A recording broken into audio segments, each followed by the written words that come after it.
Atom परमाणु, देखिए इस ब्रह्मांड का या फिर कोई भी वस्तु है उन सभी का सबसे छोटा कण जो होता है वो एटम होता है। या फिर मैं कहूं हर एक चीज का निर्माण किससे मिलकर बना होता है? भी एटम से होता है। ये मार्कर भी बहुत छोटे छोटे एटम से मिलकर बना हुआ है, परमाणु से मिलकर बना हुआ है। एक बात याद रखना, हिंदी मीडियम वाले परमाणु को एटम ही याद रख लेना, क्योंकि कई बार ए टे और मैं ऐसे करके एटम आ जाता है, ठीक है, तो वहां पर आपके साथ धोखा हो जाएगा, ठीक है। तो ये छोटी छोटी बातें हैं। तो एटम जो होता है वो इस ब्रह्मांड का सबसे छोटा कण है। सबसे पहले तो मैं इसकी हिस्ट्री के बारे में बताता हूं। वैसे तो इसकी खोज जो है भारत के एक महर्षि हुआ करते थे जिनका नाम है महर्षि कणाद।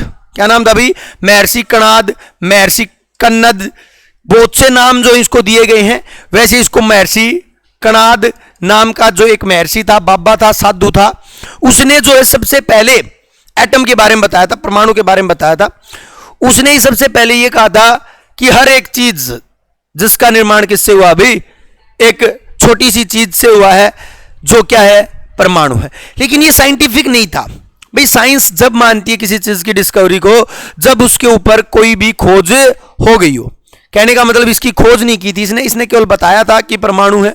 आप सभी को पता होगा हमारे जितने भी वेद हैं उन सभी में साइंस पूरी की पूरी वर्णित है, लेकिन खोजकर्ता उसे नहीं माना जाता क्योंकि वो एक्सपेरिमेंटल नहीं है। ऐसे ही कह दिया। अपने तुम ब्रह्म ज्ञान नहीं होया करते भाई, साधु सन्यासी ब्रह्म ज्ञान से कह देते थे कि ये चीज इससे बनी है, तो भी वैसे नहीं माना जाएगा। पहले उसकी क्या करनी पड़ेगी? खोज करनी पड़ेगी। तो खोज के लिए सबसे पहले एक साइंटिस्ट आते हैं, जिन साइंटिस्ट का नाम क्या होता है? अभी सर जॉन डाल्टन होते हैं। और डाल्टन ही रियल में सबसे पहले किसको लेके आते हैं? अभी परमाणु को लेकर आते हैं। तो आज अपन डाल्टन से करेंगे। किससे करेंगे? अभी डाल्टन। सर नहीं लिखूंगा भाई, जॉन डाल्टन, जॉन डाल्टन, ठीक है भाई। सर जॉन डाल्टन, सन याद रखना भी 1808 एग्जैक्ट डेट है और यही याद रखनी है भाई।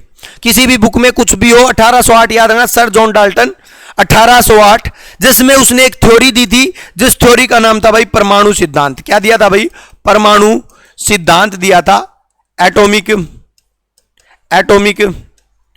थ्योरी दी थी भाई, थ्योरी दी थी, ठीक है। इसी के अंदर मैं आपको सारी की सारी बातें बताऊंगा। एटॉमिक थ्योरी किसने दी? सर जॉन डाल्टन ने दी। क्या क्या कहा एटॉमिक थ्योरी के अंदर वो देखना भी। सबसे पहली बात, सर जॉन डाल्टन ने जो है खोज कर दी थी भी किसकी? भी एटम की खोज की। तो आपसे ये क्वेश्चन पूछ ले कि एटम की खोज किसने की और कब की? तो अभी 1808 में सर जॉन डाल्टन ने की। किसके अंदर वर्णित किया? अपनी एक थ्योरी दी जिसका नाम था एटॉमिक थ्योरी। इसके अंदर इसने किसको वर्णित किया भाई? इस थ्योरी को वर्णित किया। इसने सबसे पहली एक बात बताई। इस थ्योरी की जो मतलब ये कह सकते हो इस प्रॉपर्टी जो है उसमें सबसे पहली बात जो थी ना वो क्या थी भाई? ये थी कि ब्रह्मांड का सबसे छोटा कण, सबसे छोटा कण कौन भाई? एटम है। अब आप कहोगे कि सर ब्रह्मांड का सबसे छोटा कण है तो कितना छोटा? आपके मन में यह क्वेश्चन आया होगा कि सर कितना छोटा। तो ये क्वेश्चन आता है कि एटम कितना छोटा होता है। तो भी एटम इतना छोटा होता है जिसको नंगी आंखों से देखना तो दूर, नॉर्मल माइक्रोस्कोप से भी अपन नहीं देख सकते। अब आप कहोगे कि सर फिर किस चीज से देखा गया एटम को? भी परमाणु को नॉर्मली माइक्रोस्कोप से नहीं देख सकते तो फिर किससे देखा गया? तो भी एटम को जो है, इतने छोटे कण को जो है सबसे पहले किससे देखा गया? भी एसटीएम। ये डायरेक्ट क्वेश्चन आता है, एटम को किससे देखा गया? एसटीएम होता है स्कैनिंग टनलिंग माइक्रोस्कोप। एक स्पेशल टाइप का माइक्रोस्कोप जो किसके लिए डिजाइन किया गया अभी? जो एटम के लिए, परमाणु के लिए डिजाइन किया गया और जिसमें किसको देखा अभी? परमाणु को देखा। एसटीएम के द्वारा क्या देखा गया अभी? परमाणु को देखा गया। उसके बाद अब आप कहोगे कि सर परमाणु दिखने में कैसे दिखा? एटम जो किसने? सर जॉन डाल्टन 1808 की बात है। जब इसने परमाणु को देखा तो वो कहा कि ये एक गोल चीज है। क्या अभी? एक बिल्कुल राउंडेड शेप में कोई वस्तु है या मतलब सबसे छोटा कण है जिसको अपन किससे देख सकते हैं? एसटीएम से। फिर आपके मन में आया होगा सर फिर तो इसने इसके आकार को भी मापा होगा, परमाणु के आकार के। बिल्कुल भाई। तो परमाणु के आकार का मापन जो ना, परमाणु के आकार का मापन जो है वो किस आधार पर किया? तो ये किया भाई परमाणु त्रिज्या के आधार पर। किस आधार पर भी? एटॉमिक रेडियस के आधार पर इसने किसको देखा भाई? परमाणु को देखा। तो कई दफा एक बार क्वेश्चन आता है कि किसी परमाणु का भार किसी परमाणु का आकार किसके ऊपर निर्भर करता है? तो परमाणु का जो आकार जो होता है वो उसकी रेडियस पर निर्भर करता है। जितनी एटॉमिक रेडियस होगी उतना ही परमाणु का आकार होगा। सिंपली भाषा में कहूं, अगर किसी चीज की रेडियस 1 है तो उसका आकार भी क्या होगा? 1 ही होगा। समझ रहे हो? तो इसको परमाणु त्रिज्या के आधार पर मापा गया। एटॉमिक रेडियस, रेडियस क्या होती है आप सभी को पता ही होगा, पता ना रेडियस? ठीक है, किसी भी चीज गोल चीज को किस में मापते हैं अपन? रेडियस में मापते हैं। फिर आप कहोगे कि सर जी मापन किया है तो इसने यूनिट भी दी होगी, बोलो है ना? तो इसने क्या दी भी? मापन की।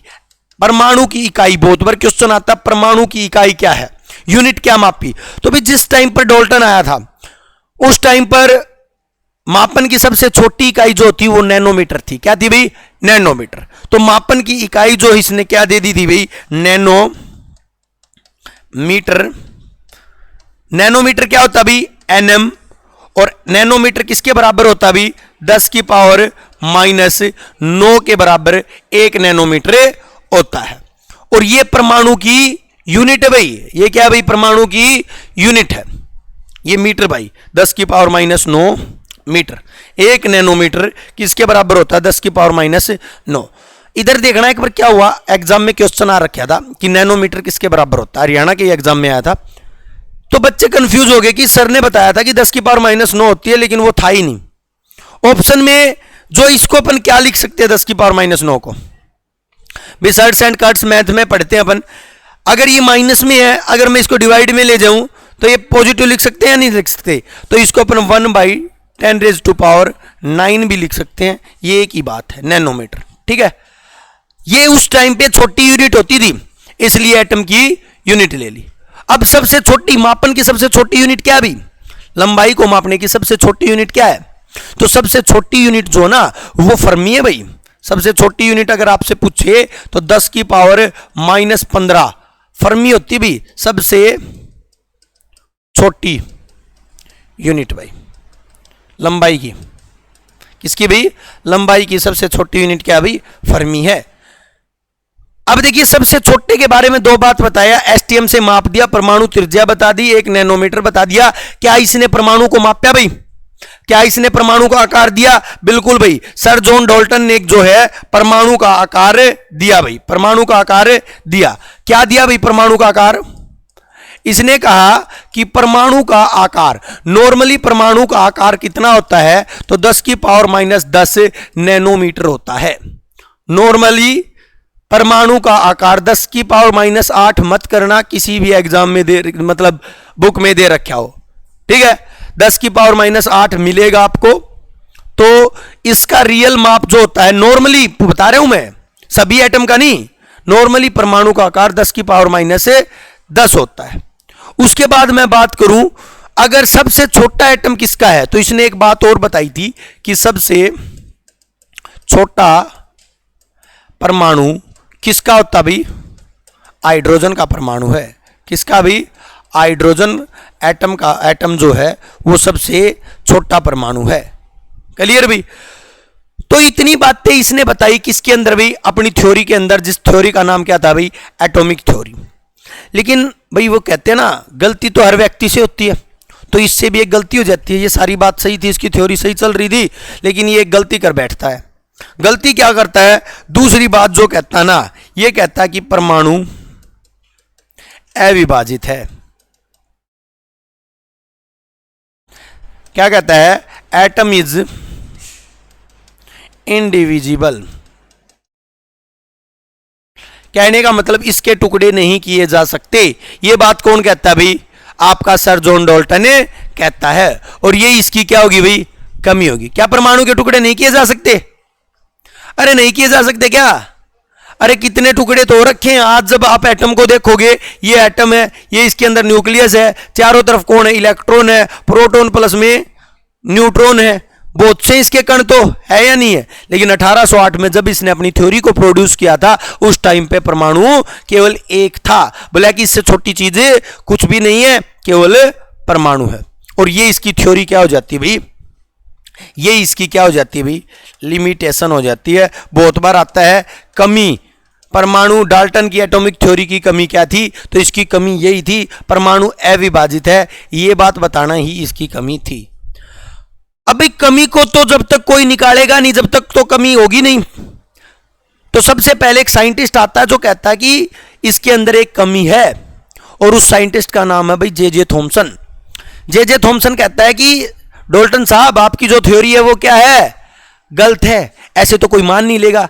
डाल्टन कहता है भी कैसे गलत है, वो कहता है जैसे कि तरबूज के अंदर ना बीज होते हैं ना, सेम वैसे ही एटम के अंदर बीज हैं, और वो उन बीजों की तुलना किसके साथ करता है, इलेक्ट्रॉन के साथ करता है। जे थॉमसन इलेक्ट्रॉन की खोज करता है और कहता है कि परमाणु विभाजित है। तो इसकी थ्योरी तो यहीं पर गलत हो जाती है। फिर भी ये जे थॉमसन से कहता है कि भाई ऐसे तो मैं तेरी बात को नहीं मानूंगा, कोई एक्सपेरिमेंटल बता, ऐसे तो तरबूज के अंदर बीज, ऐसे तो मैं नहीं मानूंगा, एक्सपेरिमेंट दे। तो जे थॉमसन अपने दोस्त रदरफोर्ड के पास जाता है। रदरफोर्ड कहता है कि भाई चल एक्सपेरिमेंट तू नहीं दे पाया, मैं दूंगा, मैं समझाऊंगा डाल्टन को। तो रदरफोर्ड एक एक्सपेरिमेंट देता है, न्यूक्लियर थ्योरी देता है, सुना होगा अल्फा पार्टिकल स्कैटरिंग एक्सपेरिमेंट। जिस एक्सपेरिमेंट के थ्रू वो दिखाता है कि एटम क्या है भी, डिविजिबल है। फिर डाल्टन मानता है कि हाँ भी एटम विभाजित है। तो इसके बाद जे थॉमसन का की कोई थ्योरी नहीं थी, जे थॉमसन की बस इतनी थ्योरी है। अगर लिखना चाहो तो इतना लिख लेना जे थॉमसन के बारे में, क्या लिख लेना, जे थॉमसन। आगे कौन आता भी, जे थॉमसन आता है, इलेक्ट्रॉन की खोज करता है। किसकी खोज करता है, इलेक्ट्रॉन की खोज करता है। और एक दफा क्वेश्चन आया था भी कि ये मतलब तरबूज के अंदर बीज की तुलना किसके साथ की गई है, ठीक है। जे थॉमसन के मॉडल के अंदर तरबूज के अंदर बीज की तुलना किसके साथ की गई भी, इलेक्ट्रॉन के साथ की गई है। ये एक थ्योरी थी, उसमें तरबूज बताया, उसने कहा कि एक तरबूज है, तरबूज के अंदर कौन अभी बीज है, और वो बीज कौन अभी, इलेक्ट्रॉन है। ठीक है भाई, क्लियर है। तो ये पूछ सकता है, पूछेगा नहीं कोई भी एग्जामिनर, बस ये याद रखना। नेक्स्ट जो थ्योरी जो ना वो इंपॉर्टेंट है, थ्योरी का नाम क्या भी, सबसे पहले तो साइंटिस्ट का नाम बताता हूं, रदरफोर्ड। क्या नाम भी, रदरफोर्ड भी कह देते हैं, रदरफोर्ड भी कह देते हैं, ठीक है, रदरफोर्ड। सबसे पहले तो मैं आपको एक बात बताता हूं, ये एक थ्योरी देता है जिस थ्योरी का नाम है भी न्यूक्लियर थ्योरी। और न्यूक्लियर थ्योरी के अंदर ये किसकी खोज करता है भी, नाभिक की खोज करता है। तो सबसे पहले तो ये ही बात बता देता हूं मैं, इसने क्या किया भी, नाभिक यानी कि न्यूक्लियस की खोज की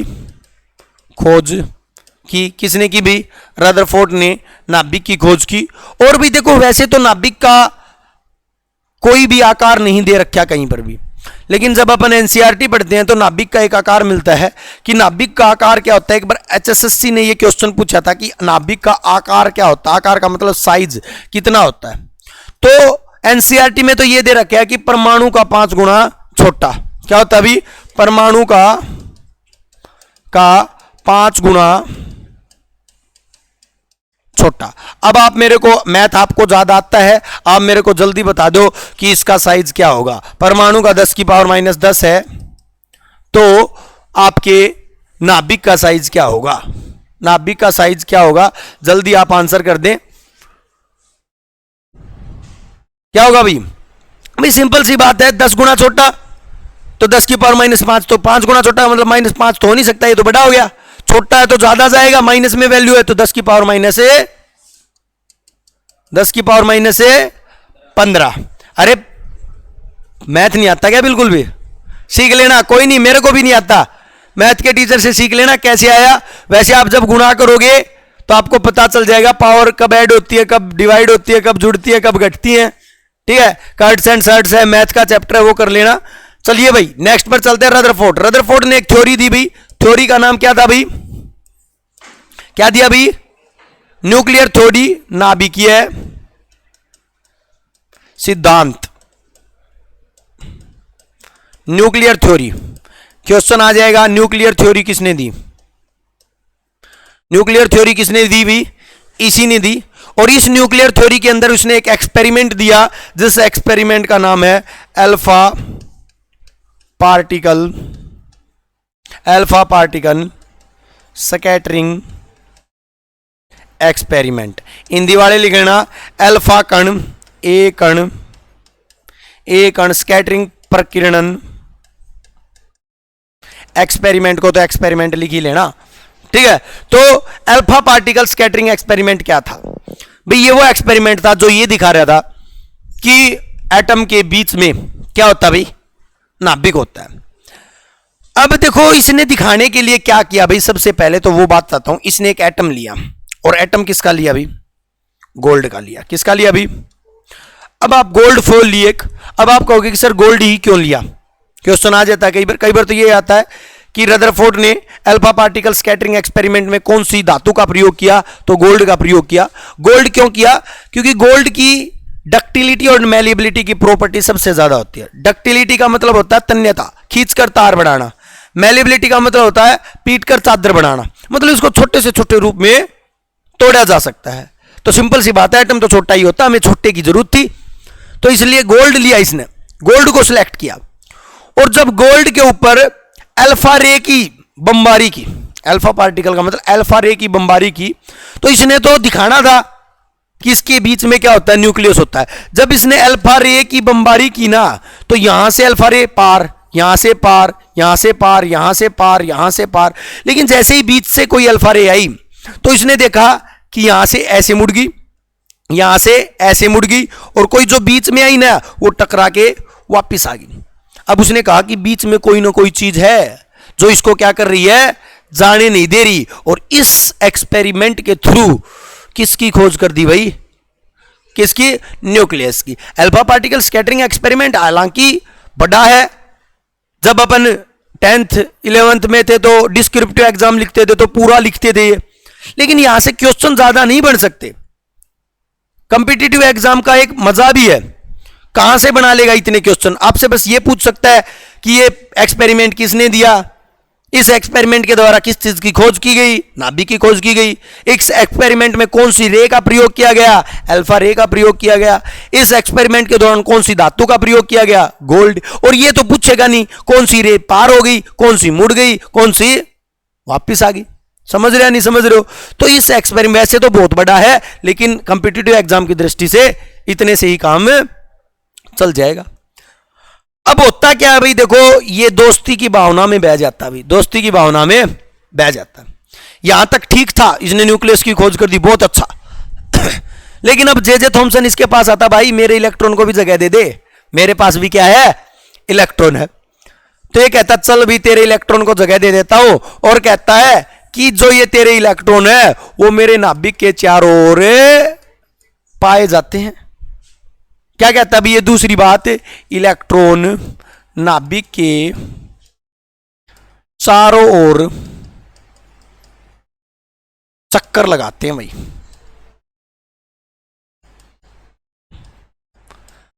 कौन कहता है ये बात? तो आपसे क्वेश्चन पूछेगा इलेक्ट्रॉन नाभिक के चारों ओर चक्कर लगाते हैं, ये बात किसने कही? रदरफोर्ड।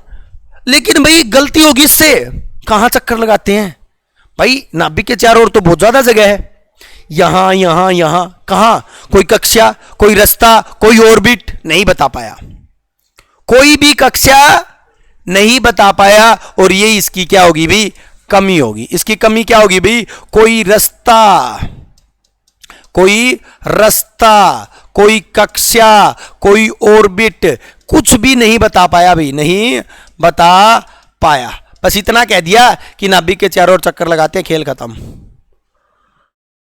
अभी दूसरा साइंटिस्ट वेट कर रहा था कि कब सी इसकी थ्योरी खत्म हो, कब सी मैं अपनी बात को प्रस्तुत करूं, और साइंटिस्ट का नाम था भी bore, Niels Bohr.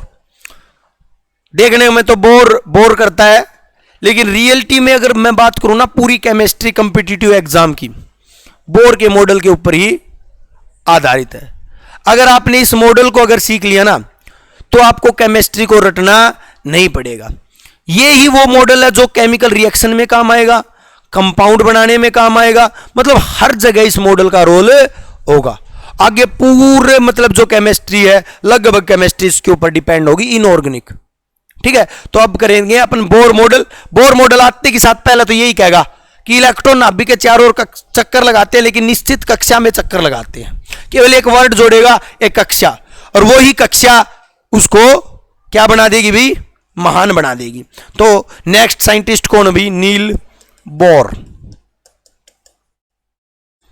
Niels Bohr, model का नाम बोर मॉडल था, बताने की जरूरत नहीं पड़नी चाहिए, ठीक है। लिख लो क्या कहा इसने? इसने कहा इलेक्ट्रॉन नाभिक के चारों ओर, नाभिक के चारों ओर एक निश्चित कक्षा में चक्कर लगाते हैं। निश्चित कक्षा में चक्कर लगाते हैं, कहने का मतलब ये जो निश्चित कक्षा या फिर निश्चित सेल या निश्चित ऑर्बिट या निश्चित रास्ता, इनके अंदर चक्कर लगाते हैं। ये बात किसने बताई भी? नील बोर ने। कहने का मतलब ये एटम है, एटम के अंदर ये क्या है? न्यूक्लियस है, और न्यूक्लियस के चारों ओर, अब देखो भाई आपके मन में ही क्वेश्चन आ गया होगा, सर जी इसने कह दिया कि चारों ओर चक्कर लगाते हैं, क्या इसने कक्षाओं की संख्या बताई? जी हां बिल्कुल बताई भाई, यही क्वेश्चन बनता है, कक्षाओं की संख्या बताई भाई। इसने कहा, नील बोर ने क्या कहा कि निश्चित कक्षा है और कक्षाओं की संख्या सामान्यतः कितनी पाई जाएगी भी? 7 कक्षा। कितनी भी? 7। पहली बात बताता हूं, ये ज्यादा हो सकती हैं, लेकिन कंपिटिटिव एग्जाम में हमेशा आती हैं कि नाभिक के चारों ओर कितनी कक्षाएं पाई जाती हैं? 7 कक्षा पाई जाए, ये ज्यादा हो सकती हैं, ठीक है। अब देखो कक्षा कैसे हैं भाई? कक्षा सुनना भी, पहली कक्षा यहां पर, दूसरी, तीसरी, चौथी, पांचवी, छठी, सातवीं। पहली कक्षा का नाम के, दूसरी का एल, एम, एन, ओ, पी, क्यू, कंप्लीट भाई 7। ये 7 कक्षाएं पाई जाती हैं भी किसके चारों ओर? नाभिक के चारों ओर। ये किसने बताया भी? नील बोर ने। अभी बोर के सामने एक और परेशानी भाई, इसको ये भी तो बताना पड़ेगा कक्षाओं में कौन चक्कर लगाते हैं। आप खुद पूछोगे जी कितने इलेक्ट्रॉन, कौन सी कक्षा में कितने इलेक्ट्रॉन चक्कर लगाते हैं। अब मैं ये कह दूं कि रट लो बेटा 2, 8, 18, ये गलत है, ये गलत है। पूरा कंसेप्ट बताता हूं मैं इसका। इसने कहा क्या भाई? इसने एक वर्ड दिया भी, इसने कहा कि एक वर्ड दिया, इसने क्या कहा? इलेक्ट्रॉनिक कॉन्फ़िगरेशन, विन्यास, कॉन्फ़िगरेशन, इलेक्ट्रॉनिक कॉन्फ़िगरेशन दी हुई इसने। क्या दी हुई? Electronic configuration. क्या होता है इलेक्ट्रॉनिक कॉन्फ़िगरेशन? सुन लेना सिंपल भाषा में, इलेक्ट्रॉनों का बंटवारा, निश्चित कक्षाओं में इलेक्ट्रॉनों का बंटवारा, distribution of electron, distribution of electron, इलेक्ट्रॉनों का बंटवारा, ठीक है भाई। इलेक्ट्रॉनों का बंटवारा क्या कहलाता है भी? इलेक्ट्रॉनिक कॉन्फ़िगरेशन कहलाता है। अब सुन लो मेरी बात, इलेक्ट्रॉनिक कॉन्फ़िगरेशन रटे रहते अपन के में 2, एल में 8, हरियाणा के एग्जाम में यही पूछ लिया इलेक्ट्रॉनिक कॉन्फ़िगरेशन का फॉर्मूला क्या होता है, ठीक है। तो इलेक्ट्रॉनिक कॉन्फ़िगरेशन का फॉर्मूला लिख लेना भाई, इलेक्ट्रॉनिक कॉन्फ़िगरेशन का फॉर्मूला लिख लेना 2n², 2na²। खेल खत्म भाई, पैसा हजम हो जाएगा यहां पर। देखो 2n², देर n क्या है भाई? ये n अभी number of cell, number of के कौन सी सेल है? 1, L 2, M 3, 4, 5, 6, 7। जल्दी बता दो कितने इलेक्ट्रॉन मौजूद होंगे हर कक्षा के अंदर। सिंपल सी बात है, पहली कक्षा के, तो के में इलेक्ट्रॉन कितने? n की जगह पे 1 रख दो, 1 का स्क्वायर 1, 1 गुना में 2, फिर बताता हूं 2 गुना में 1 का स्क्वायर बराबर है 2। अगर मैं इसका निकालूंगा तो 2 गुना में n, n यहां पर क्या है?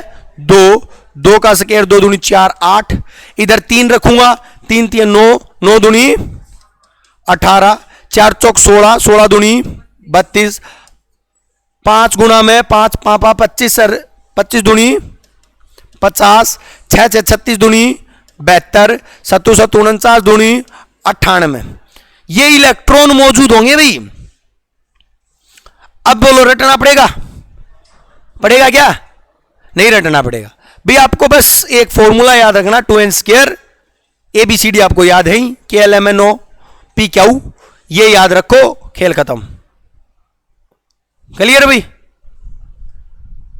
अब नेक्स्ट की बात मैं करता हूं, 2n² हो गया। अब आपके मन में एक क्वेश्चन आ रहा होगा, सर ये इलेक्ट्रॉनिक कॉन्फ़िगरेशन होती क्या है, कैसे बंटवारा करेंगे हम, किस आधार पर करेंगे, सिखाओ। क्योंकि इलेक्ट्रॉनिक कॉन्फ़िगरेशन से ही आपको वैलेंसी निकालनी आएगी, इलेक्ट्रॉनिक कॉन्फ़िगरेशन से ही आपको चार्ज निकालना आएगा, इलेक्ट्रॉनिक कॉन्फ़िगरेशन से ही आप जितनी भी रिएक्शन करोगे, आगे कंपाउंड बनाओगे, वो सारे किसके जरिए होंगे भाई? इलेक्ट्रॉनिक कॉन्फ़िगरेशन के जरिए होंगे। तो एक बार अपन इलेक्ट्रॉनिक कॉन्फ़िगरेशन के पहले नियम लिख देते हैं। क्या लिख लेते हैं? रूल लिख देते हैं। देखिए लिखिए, इलेक्ट्रॉनिक कॉन्फ़िगरेशन के रूल लिख लिए, रूल नियम इलेक्ट्रॉनिक कॉन्फ़िगरेशन। इलेक्ट्रॉनिक कॉन्फ़िगरेशन को ईसी लिख रहा हूं भाई मैं। क्या लिख रहा हूं? ईसी। रूल नंबर 1 भाई, पहली तो बात मैंने क्या बताई भी, इलेक्ट्रॉनों का बंटवारा अनिश्चित कक्षा के अंदर। ठीक है भाई, तो पहला रूल लिखो, पहली कक्षा में, पहली कक्षा कौन है भाई? के में 2 इलेक्ट्रॉन आएंगे और 2 आने पर इसका ऑक्टेट है कंप्लीट, ये स्टेबल हो जाएगा। दूसरा लिखो भाई, दूसरी कक्षा में कितने आएंगे भाई? कितने आएंगे भाई? 8 इलेक्ट्रॉन आएंगे। अब सुनना भाई, तीसरी कक्षा में आते तो 18 हैं, लेकिन ये थ्योरी के अकॉर्डिंग होगा क्या, जैसे ही 8 होंगे ना, ऑक्टेट क्या हो जाएगा? कंप्लीट हो जाएगा, वो एटम स्टेबल हो जाएगा। क्या हो जाएगा भाई? स्टेबल हो जाएगा। उसको अब ज्यादा इलेक्ट्रॉन की जरूरत है। अगर 8 से कम या ज्यादा, क्या भाई तीसरा पॉइंट क्या लिखेंगे? 8 से कम या ज्यादा उसकी क्या होगी भी? उसकी वैलेंसी होगी। क्या होगी भी? वैलेंसी का मतलब संयोजकता। 8 से कम या ज्यादा उसकी संयोजकता होगी। कोई नहीं, एक बार लिख लो। तीसरा के बाद चौथा पॉइंट लिख लो, वैलेंसी जो होगी ना बच्चा, वैलेंसी हमेशा 4 या 4 से कम होगी भाई, 4 या 4 से कम होगी। और जो इलेक्ट्रॉनिक कॉन्फ़िगरेशन जो निकलेगी ना, वो ऐसे निकलेगी, 2 8 8 2 बार, 18 18 2 बार, 32 32 से 2 बार, सो फार।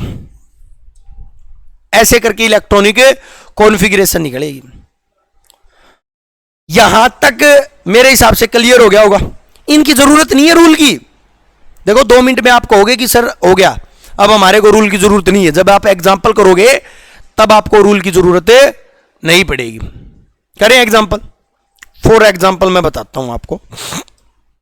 एक मैं एलिमेंट ले लेता हूं, एग्जामिनर भी इसको बहुत ज्यादा पसंद करते हैं, Na सोडियम। ये क्या होता भाई? सोडियम। एक बात बता देता हूं, सोडियम का आपको याद नहीं है, याद कर लेना। फर्स्ट 20 एलिमेंट के एटॉमिक नंबर, मास और सिंबल आपको याद होने चाहिए अगर आप केमिस्ट्री कर रहे हो तो। ठीक है, सोडियम जो होता है उसका एटॉमिक नंबर कितना होता भी? 11। और भाई जितना एटॉमिक नंबर होता ना, उतने ही उसके अंदर क्या होते हैं? इलेक्ट्रॉन होते हैं। उतने ही कितने क्या होते हैं? इलेक्ट्रॉन। तो सोडियम में 11 ही क्या होंगे? इलेक्ट्रॉन होंगे। बोलो यहां तक क्लियर है? अब सुनना मेरी बात। अब मैं कहता हूं कि सर जी इसकी इलेक्ट्रॉनिक कॉन्फ़िगरेशन निकाल के दिखाओ, तभी तो मैं वैलेंसी निकाल पाऊंगा, तभी मेरे को चार्ज पता चलेगा, तभी मेरे को पता चलेगा ये किसके साथ रिएक्शन करेगा। बोलो।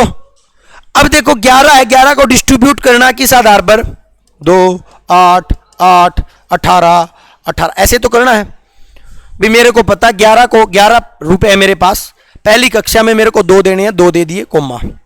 दूसरी कक्षा में कितने देने हैं? 8। तीसरी में देने कितने? 8। लेकिन बचे कितने? कैसे दे दूं? नहीं दे पाऊंगा। ये एक क्या हो जाएगा? एक ज्यादा हो जाएगा। अब इसके पास ये एक क्या हो गया? इलेक्ट्रॉन ज्यादा। तो मैंने क्या कहा? 8 से कमी या अधिकता क्या कहलाएगी भी? वैलेंसी कहलाएगी। तो इसकी वैलेंसी क्या हो जाएगी? क्या हो जाएगी भी? तो एक जो होगी इसकी वैलेंसी हो जाएगी। अब आपको रटनी नहीं है, ना ही तो वैलेंसी रटनी है, नहीं इसकी कॉन्फ़िगरेशन रटनी है, नहीं इसका चार्ज। अब आपसे कहे सर जी चार्ज क्या होगा, फिर एक फालतू है जी, +1 हो जाएगा। बोलो भाई, एक फालतू है +1 हो जाएगा। एक और एग्जांपल लेता हूं, देखो भाई मैं इसी को ले लेता हूं, क्लोरीन को ही। किसको? एक कंपाउंड भी बनाए देवांगे फिर अपा। किसको ले लिया? एटॉमिक नंबर कितना होता है? नहीं पता, पता है 17। कितना होता है? जितना एटॉमिक नंबर उतने इलेक्ट्रॉन। इलेक्ट्रॉन कितने? डिस्ट्रीब्यूट करो भाई, पहले 2 8, फिर 8 कैसे चले जाएंगे?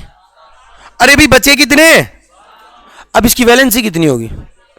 अरे 7 नहीं होगी, मैंने क्या कहा, वैलेंसी 4 या 4 से।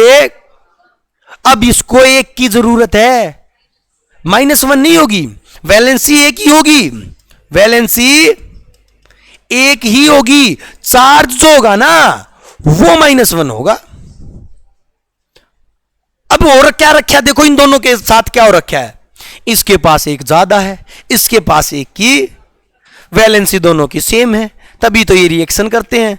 ये कहेगा भाई मेरे पास एक फालतू, मेरा ये फालतू तू ले ले, तू भी खुशी और मैं भी खुश, और दोनों भाई बन के क्या बना लेते हैं?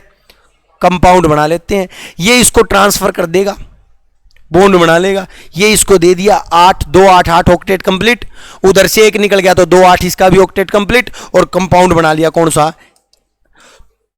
तो कैसे बनेंगे कंपाउंड?